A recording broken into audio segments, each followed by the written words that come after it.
우리 앞뒤좌우 서로 함께 축복하며 인사 나누시겠습니다. 새해 복 듬뿍 받으세요. 인사 나누시겠습니다. 자, 새해 복 듬뿍 받으세요.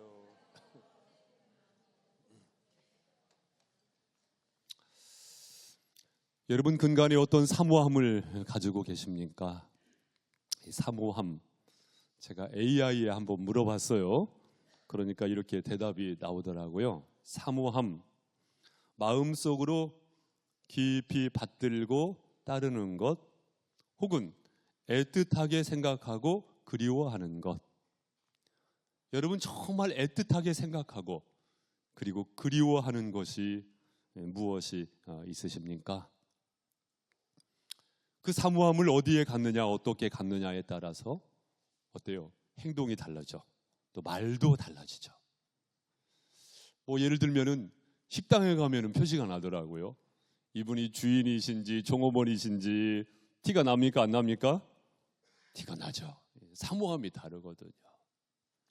근데 그 중에서도 종업원 중에서도 유독 정말로 주인 못지않은 그러한 모습을 보이는 분이 있죠. 그분은 나중에 주인보다 더 크게 될 분이시죠. 이 사모함이 정말로 중요한 것 아니겠습니까? 여러분 열왕기하 2장 말씀에 보면은 하나님께서 엘리야를 불러 올리시려고 하실 때에 그 곁에 누가 있었어요? 엘리사가 있었죠. 이 엘리사가요, 엘리야가 가는 곳곳마다 따라다닙니다. 길갈에서 베델로 갈 때도 따라가고, 베델에서 여리고로 갈 때도 따라가고, 여리고에서 요단으로 갈 때도 따라가고, 결정적으로는 이 엘리야가 엘리사에게 묻습니다. 내가 내게 어떻게 할지 구하라. 그랬을 때 엘리사가 대답을 하죠.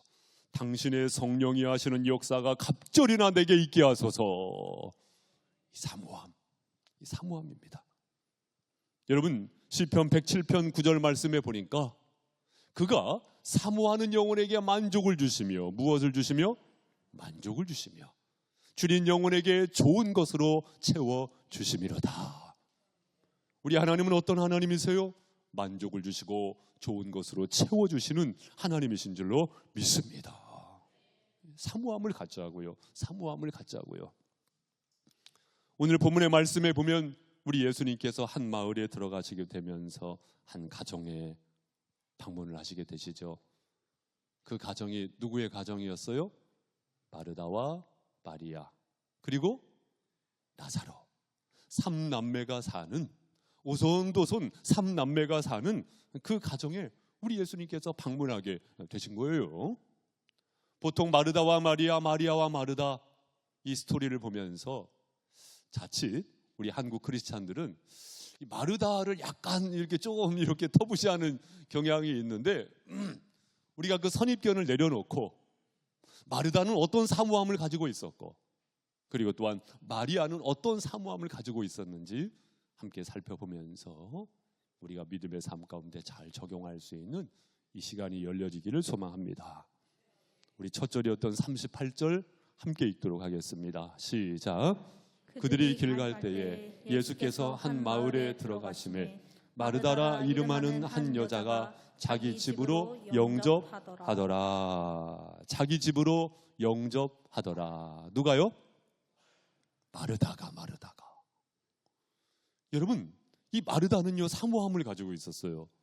어떤 사모함을 가지고 있었습니까? 예수님께서 우리 집으로 오셨으면 좋겠다. 예수님께서 나에게 오셨으면 좋겠다.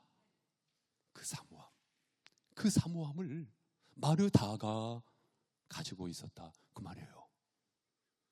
예수님이 어떤 예수님이었습니까?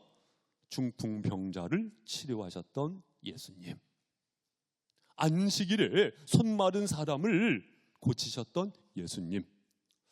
여러분 우리가 성경 읽어 내려갈 때 그냥 읽어 내려가지만 안식일에 손 마른 사람을 고치셨다는 것은요, 당시 유다인 관점으로 보면요 이단입니다.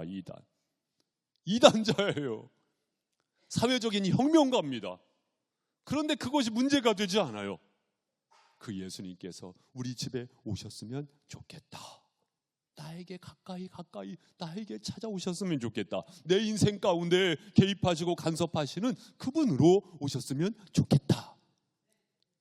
백부장의 하인을 고치셨던 예수님, 귀신 들린 사람을 치료하셨던 예수님, 12의 혈루증으로 앓고 있었던 여인을 깨끗하게 고치셨던 예수님, 야이로의 딸을 고치셨던 예수님. 누가복음 10장 이전의 기사들을 보면 대부분 치유의 기사죠. 우리 예수님께서 고치셨습니다. 또한 오병이어 물고기 2마리와 보리떡 5개를 가지고 5,000명이 넘는 사람을 먹이셨던 그 예수님, 변화산에서 베드로를 뿅 가게 하셨던 그 예수님, 그 예수님이 우리 집에 오셨으면 좋겠다. 그 사모함을 마르다가 가지고 있었다는 것입니다. 그런 가운데 예수님을 영접하게 되지요. 마리아는요, 예수님 들어오시자마자 발치에 앉아가지고 예수님의 말씀을 귀 기울입니다. 그런데 마르다는 좀 더 예수님을 대접하고 싶었던 것 같아요. 부엌에서 달그락.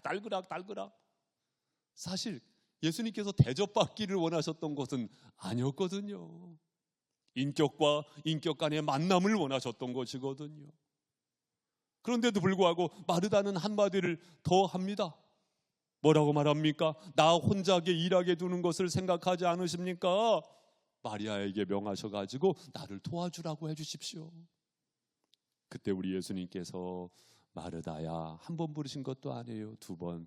마르다야, 내가 많은 일로 염려하고 근심하지만 그러나 한 가지만이라도 족한데 마리아는 이 좋은 편을 택하였으니 내가 뺏기지 않을 거야. 그 말씀을 누구에게 하셨다고요? 마르다에게 말씀하셨다고요.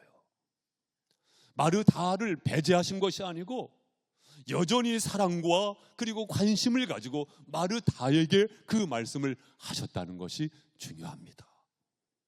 어쩌면은 좌우 충돌하고 실수하고 있었을지 모르겠지만 그 마르다를 예수님께서 배제하신 것이 아니고 마르다에게 예수님께서 말씀하셨다는 것이죠. 마르다가 그 예수님의 말씀을 받아들였을까요? 안 받아들였을까요? 받아들였죠. 그리고 그 삶 속에 잘 적용을 했죠. 여러분, 그 증거가 뭘까요?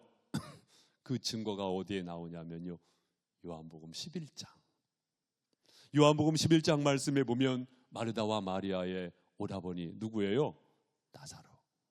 나사로가 병 들어가지고 그 병이 점점 더 중해져 가지고 죽음에까지 이르게 되는 것 아니겠습니까? 사실상 마르다는 간절히 도움을 요청을 했지요. 그때 우리 예수님께서는 그 병은 죽을 병이 아니고 하나님의 영광을 나타낼 병이라고 말씀하시면서 오히려 시간을 지체하셔요. 곧바로 가신 게 아니에요. 그 전가를 받고 곧바로 가신 것이 아닙니다. 그리고 예수님께서 그곳에 이르게 되었을 때에 이미 나사로가 무덤에 있은 지 나흘이 되었습니다. 마르다는 말합니다. 주께서 여기 계셨다고 한다면 내 오라버니가 죽지 아니하였었겠나이다. 눈물로 주님 앞에 말씀을 고백하죠. 그때 주님께서 무엇이라 말씀하십니까? 내 오라비가 다시 살아나리라. 나는 부활이요 생명이니 나를 믿는 자는 죽어도 살겠고 무릇 살아서 나를 믿는 자는 영원히 죽지 아니하리니 너희가 이것을 믿느냐? 주님께서 그 말씀을 하시죠. 그때에 그 요한복음 11장 27절 말씀에 보면 마르다가 고백을 합니다. 그 고백을 우리도 함께 해보죠. 시작. 이르되 주여 그러하외다. 주는 그리스도시요 세상에 오시는 하나님의 아들이신 줄 내가 믿나이다. 아멘. 여러분 아멘이십니까? 여러분 이 고백이 누구의 고백하고 비슷하잖아요. 누구의 고백하고 비슷합니까? 그렇죠, 베드로. 주는 그리스도시요 세상에 오시는 하나님의 아들이신 줄 내가 믿나이다. 베드로도 똑같은 고백했어요. 주는 그리스도시요 살아계신 하나님의 아들이십니다. 우리 예수님 말씀하셨죠. 파요나 시므나 내가 복이 있도다. 이를 내게 알게 한 이는 혈육이 아니고 사람이 아니고 하늘에 계신 아버지께서 알게 하신 것이야. 내가 이 반석 위에, 반석이 뭐예요? 믿음의 고백이거든요. 내 교회를 세우리니 음부의 권세가 이기지 못하리라. 내가 천국 열쇠를 내게 주리라. 그렇죠. 사랑하는 성도 여러분, 그 믿음의 고백을요 마르다가 똑같이 하고 있는 것입니다. 똑같이 하고 있는 것입니다. 사랑하는 성도 여러분, 사모함이 결국 삶의 현장 속에서 신앙의 고백을 하게 했을 뿐만 아니라 우리 주님의 놀라운 역사, 다시 말하면 죽은 나사로를 일으키게 하시는 주님의 역사가 나타나게 하는 것이죠. 어떤 경우에 삶의 실수가 있을 수 있습니다. 왜 그럴까요?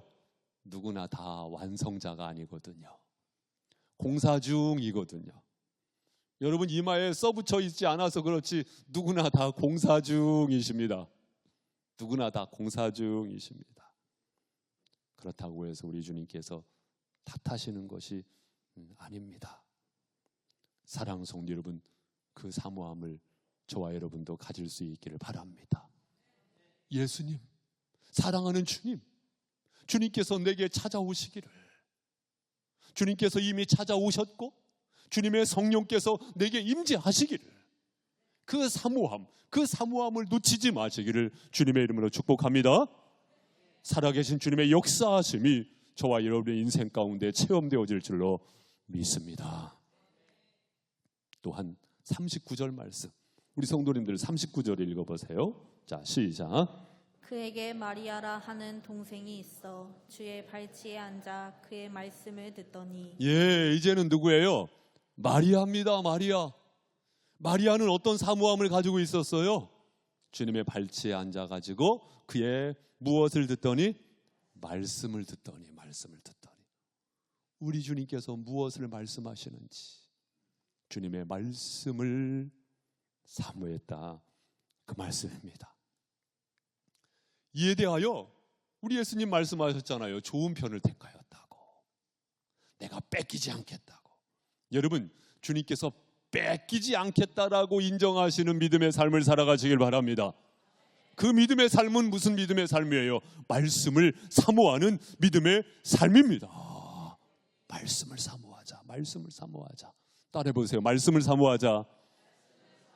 그렇습니다. 요즘에 흔히 볼 수 있는 현상은 아니지만 어렸을 적에 처마 밑에 제비가 있었어요. 제비가 집을 짓죠. 어미가 먹이를 가지고 날라와서 제비집으로 딱 오면 새끼들이요 일제히 입을 쫙 벌리면서 짹짹짹짹짹짹짹짹 하면서 그 먹이를 사모했었던 그 사모함, 말씀을 향한 사모함, 그 사모함을 갖자고요. 할렐루야. 지금 이 시간도요 하나님께서 우리에게 말씀하시는 줄 믿습니다. 사랑하는 성도 여러분, 사모함을 가지시기를 주님의 이름으로 축복합니다. 여러분, 우리가 말씀에 대한 사모함을 왜 가져야 할까요? 여러분 스스로도 한번 퀘스천을 던져보세요. 우리가 말씀에 대한 사모함을 왜 가져야 합니까? 그 이유는 베드로전서 2장 2절 말씀에 보니 정답이 나옵니다. 우리 함께 읽어봅니다. 시작. 갓난아기들 같이 순전하고 신령한 젖을 사모하라. 이는 그로 말미암아 너희로 구원에 이르도록 자라게 하려 함이라. 아멘. 구원에 이르도록 자라게 하려 함이라. 여러분, 영적인 성장, 신앙의 성장, 그것이 어떻게 자라날 수 있습니까, 여러분? 말씀을 통해서, 말씀을 받아들임으로, 영적 양식을 먹음으로 인하여서, 그 말씀을 통하여서 신앙의 성장이 있는 줄로 믿습니다. 자라나게 하려 함이니라. 신앙의 연수가 나의 영적 성장을 말해주지 않아요. 내가 어떤 일을 하고 이것이 나의 영적 성장을 대신해주지 않는다는 것입니다. 혹시 말씀과의 관계가 단절되어 있는 분이 계시지는 않습니까? 무엇 때문에? 그러나 그것을 넘어서지기를 주님의 이름으로 축복합니다. 그리고는요, 말씀을 받아들이세요. 그 말씀을 통하여서 영적 성장, 신앙의 성장이 멈추지 마시고, 영적인 난장 위에서 머물러 있지 마시고, 사랑하는 성도 여러분, 2025년도가 어떤 해가 되기를 원하십니까? 말씀을 통하여 영적 성장이 일어나게 되어지는 귀한 2025년도가 되시기를 주님의 이름으로 권면을 드립니다. 또한 우리가 말씀을 사모해야 할 이유가 뭐냐 하면요, 디모데전서 4장 5절 말씀해 보니 하나님의 말씀과 기도로 거룩하여 짐이라. 그렇죠. 말씀과 기도로 거룩하여 짐이라. 여러분, 기도도 말씀이 있어야 하거든요. 말씀과 기도라는 두 날개를 통하여서 거룩하여 짐이라. 여러분, 말씀과의 만남을 통하여서 거룩해집니다. 온전해진다 그 말이에요. 목사의 책임이 있다고 한다면 어떻게 하든지 간에 우리 성도님들이 말씀과의 만남을 갖도록 하는 것. 여러분, 관심이라는 것이 참 중요하거든요. 관심. 여러분, 돋보기로 해를 이렇게 모으면은요, 그 끝점에요, 불이 붙게 되어 있습니다. 관심이에요. 관심을 갖다 보면 결과물이 생기게 되어 있어요. 여러분은 어디에 관심을 갖고 계십니까? 말씀에 관심을 모으시길 바랍니다. 목사로서의 책임은 그거예요. 어떻게 하든지 우리 성도님들이 말씀에 관심을 가질 수 있도록 우리 어린이들이나 청소년들이나 청년들이나 직분자들이나 목회자나 말씀에 대한 관심을 가질 수 있도록. 그래가지고 제가 지난 주일날 말씀드렸잖아요. 주중에 우리 아이들 세배하러 오면은 세뱃돈 주겠다고 선포를 하지 않았습니까? 아이고, 애들 안 오면 어떡하나 한편으로는 걱정도 됐는데, 수요일 저녁에 제가 봉투에다가 만 원 담는데 처음에 15개 담았어요. 그러니까 제 아들 녀석이, 아빠, 애들 더 오면 어떡하려고 그래? 야, 명절날인데 더 오겠냐? 더 올지도 몰라. 야, 네 믿음이 내 믿음보다 더 낫다. 그래가지고 20개를 담았어요. 그러니까 아이들이 19명, 그래가지고 19명에게 줬단 말이에요. 금요 저녁 부흥 기도회 때 5명 줬어요. 우리 토요일 새벽에 4명, 그리고 기타 6명, 이렇게 해가지고 34개 이렇게 줬는데, 토요일 새벽에는요, 글쎄 2명이 부모님이 신앙생활을 하는 애들도 아니에요. 그런데 자기들이 그 새벽에 온 거예요. 얼마나 고마워요. 제 아내 얘기 들어보니까 걔들이요, 양말도 안 신고 왔대요. 양말도 안 신고 왔대요. 걔들이 평생에 잊어버릴 수 있겠습니까? 평생에 잃어버릴 수 있겠습니까? 사랑하는 성도 여러분, 나는 무엇에 관심을 갖고 있습니까? 우리 모두는 말씀에 관심을 갖고 말씀에 대한 사모함을 가져야 할 줄로 믿습니다. 사도행전 20장 9절 말씀에 보면 사도 바울이 드로아에서 말씀을 전하죠. 하나님의 말씀을 전합니다. 그때 3층 누각에서 말씀을 듣고 있었던 누구예요? 유두가 말씀을 듣긴 들었는데 꾸벅꾸벅 졸면서 졸다가, 글쎄 아뿔싸 떨어지지 않습니까? 그래가지고 죽지 않습니까? 바울이 달려가가지고 기도 가운데 살려내죠. 그런데 여러분, 중요한 것은 무엇이냐면 이 유두고가요, 그렇게 졸면서까지 말씀을 듣고자 했다는 것입니다. 할렐루야. 유두고라는 말이 헬라어로 유두기야라는 말인데, 당시에요, 흔히 노예들이 썼던 이름이라고 합니다. 이 청년은 보통 청년이 아니고요, 노예 청년이었어요. 그러니 온종일 일하고 사도 바울이요, 밤중까지 늦게까지 말씀을 전했단 말이에요. 얼마나 피곤했겠어요. 더더군다나 그 20장 7절에 보면은 밤중까지 사도 바울이 말씀을 이어갔고, 사도행전 20장 8절에 보면은 윗다락에 등불을 많이 켰는데 그렇죠. 캄캄한 밤까지 말씀을 듣고자 했으니 등불을 많이 켰겠죠. 지금처럼 무슨 전기 등불입니까? 활활 타는 횃불 등불이죠. 그 등불들이 그 집안에 타올랐으니 산소들이 많이 없어지잖아요. 그러다 보니 유두고가 가뜩이나 피곤한데 산소는 점점점 타들어가고 얼마나 졸렸겠어요. 꾸벅꾸벅 졸다가 툭 하고 떨어지게 되었다고 볼 수가 있겠죠. 여러분, 유두고를 통해서 받는 교훈도 그것입니다. 말씀에 대한 사모함. 여러분, 교회마다 체질이죠. 한국교회가 4만 7천여 교회가 있다고 하는데 여러분, 많은 교회들 중에서 우리는 어떤 체질입니까? 말씀 체질이 되어야 할 줄로 믿습니다. 말씀에 대한 사모함을 갖자, 그거예요. 뭐 대형 교회라고 해서 좋은 교회입니까? 물론 우리 교회도 작은 교회라고 말할 수는 없지만 여러분, 덩치가 큰 교회보다 건강한 교회가 되어야 할 줄로 믿습니다. 덩치가 큰 교회가 되려고 하지 마시고 말씀에 대한 사모함이 큰 교회가 되기를 주님의 이름으로 소망합니다. 그 사모함을 우리가 갖자고요. 말씀을 사랑하는, 말씀을 사모하는, 말씀을 준행하는 그 교회, 건강한 교회가 우리 교회가 되기를 주님의 이름으로 소망합니다. 이 자리에 계신 한 분 한 분께서 그러한 신앙생활을 열어가시기를 주님의 이름으로 축복합니다. 마지막으로는요, 마르다와 마리아, 마리아와 마디아. 어떻게 보면 교집합으로서의 사모함이 있다고 말씀드릴 수가 있겠어요. 그것이 무엇일까? 여러분, 요한복음 11장 말씀에 보면 이 나사로가 병들어 죽게 되잖아요. 그러면 여러분, 이 누가복음 10장 말씀과 요한복음 11장 말씀의 그 간격 수십 년이 아닙니다. 그렇다고 해서 수몇 년 흘러간 것도 아닙니다.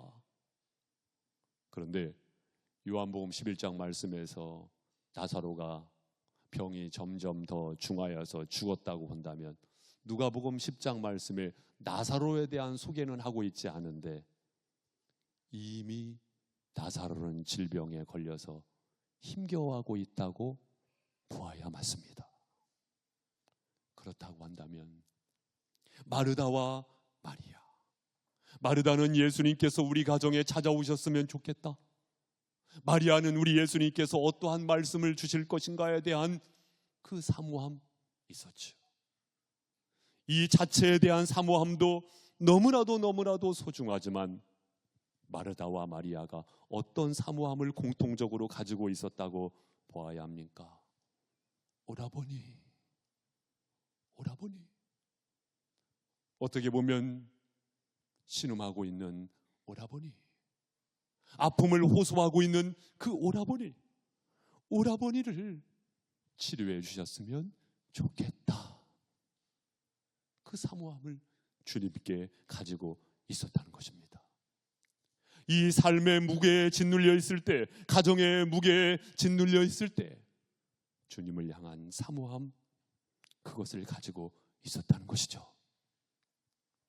여러분, 부인할 수 없는 것 중에 하나가 무엇이냐면 한 가정에 이러한 환자가 있을 때 온 가족이 겪게 되어지는 그 아픔, 그 고통, 그것은 어떻게 표현할 길이 없습니다. 사랑하는 성도 여러분, 그 우한 질고를 해결해 주실 수 있는 분은 오직 예수님이시다. 사랑하는 성도 여러분, 설 명절을 보내오시면서 여러분의 가정은 어떠하셨습니까?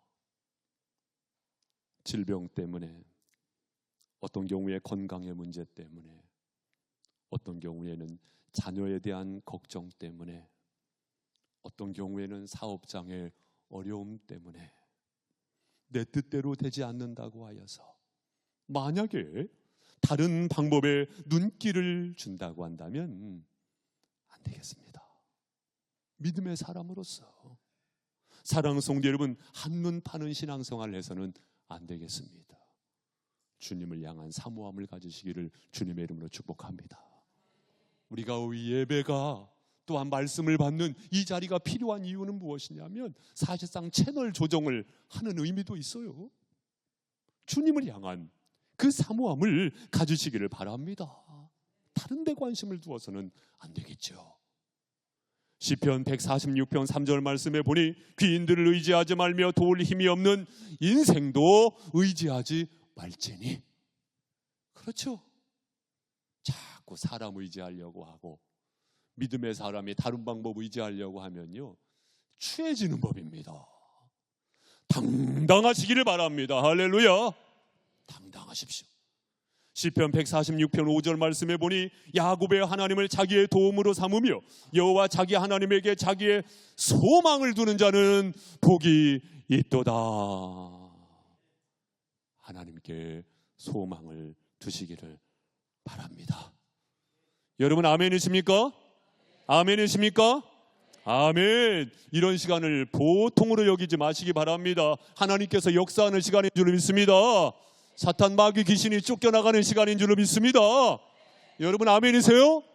아멘. 할렐루야. 사랑하는 성도 여러분, 하나님의 약속은 얼마든지 그리스도 안에서 예가 되니 그런즉 그로 말미암아 우리가 아멘하여 하나님께 영광을 돌리게 되느니라. 여러분 분명한 아멘의 고백을 통해서 우리 하나님께서 영광 받으시고 놀라운 새 역사를 여시는 2025년도가 되게 하실 줄로 믿습니다. 그리스도인의 고난에는 반드시 뜻이 있습니다. 저도 부족하지만 50년 신앙생활을 하면서 확실하게 알게 된 것, 그것은 바로 그리스도인의 고난에는 반드시 뜻이 있다. 어떤 경우에는 그것이 변장된 축복이기도 하고요. 어떤 경우에는 그것 자체가 하나님께서 풀어가는 방식이기도 합니다. 그것을 빨리 캐치하셔가지고 믿음으로 반응하실 수 있기를 바랍니다. 세상 사람과 똑같은 방법으로의 반응이 아니고 믿음으로 반응하실 수 있기를 바랍니다. 사랑하는 성도 여러분, 혹여나 사모함을 잃어버린 사람이 있지는 않습니까? 저는 이 새해 벽두에 다시금 말씀을 드립니다. 실수가 있을 수 있고 좌우 충돌이 있을 수 있지만 그러나 하나님의 불꽃 같은 눈동자는 여전히 나를 향하여서 있다는 사실을 아시고 사모함을 가지십시오. 사랑하는 주님, 내 인생 가운데 개입하시고 간섭하여 주시옵소서. 주님 되시고 나를 인도하시는 주님께서 주님의 역사, 그 주님의 역사 가운데 동참하는 인생이 되게 하여 주시옵소서. 주님께서 하실 일이 있으니 주님께서 하시는 말씀을 향한 사모함을 우리가 놓지 말고 그 주님 따라가는 믿음의 삶 가운데 선한 역사, 생명의 역사를 이루어 가시는 2025년도가 활짝 열려지시기를 주님의 이름으로 축복합니다. 기도하시겠습니다.